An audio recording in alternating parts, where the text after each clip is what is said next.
In this video, we want to prove that limit as n approaches infinity of 4n cubed plus 3n over n cubed minus 6 is equal to 4. Let's first start off with the difference. We want this difference in the absolute value to be less than epsilon.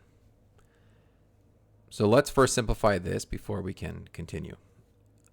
The first step is to get a common denominator. That's going to be n cubed minus 6. We multiply the 4 by n cubed minus 6 over n cubed minus 6. To simplify and get 3n plus 24 over n cubed minus 6. And notice that as n is a very large positive number, the numerator and denominator are positive, so therefore we can remove the absolute value from both. Now, we want to find a bound for the denominator. Notice that n cubed minus 6 is going to be always greater than or equal to 1/2 n cubed when n is greater than or equal to 3.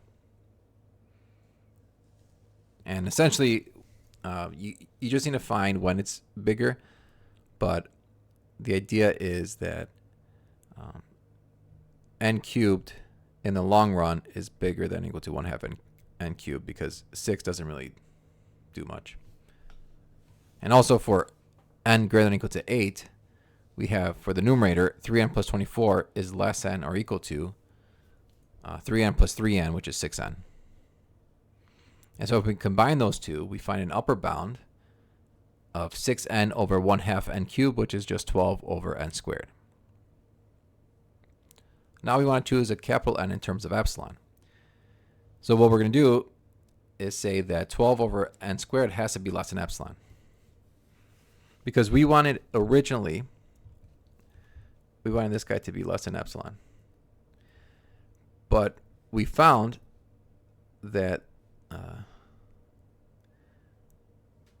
this thing is less than or equal to 12 over n squared.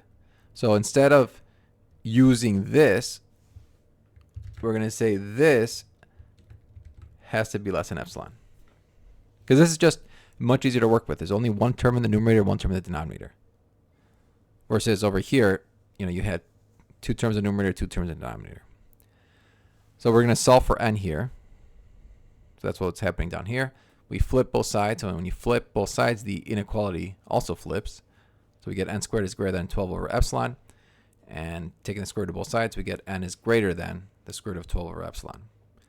So capital N is going to be the maximum of 8 and square root of 12 over epsilon.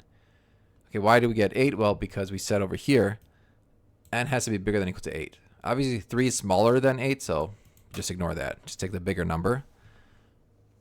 N greater than or equal to 8, but also we solve for n to be the square root of 12 over epsilon. So we'll just pick the maximum of that. And so then for all n greater than or equal to capital N, this is true, which means that the limit is 4. And that completes the proof.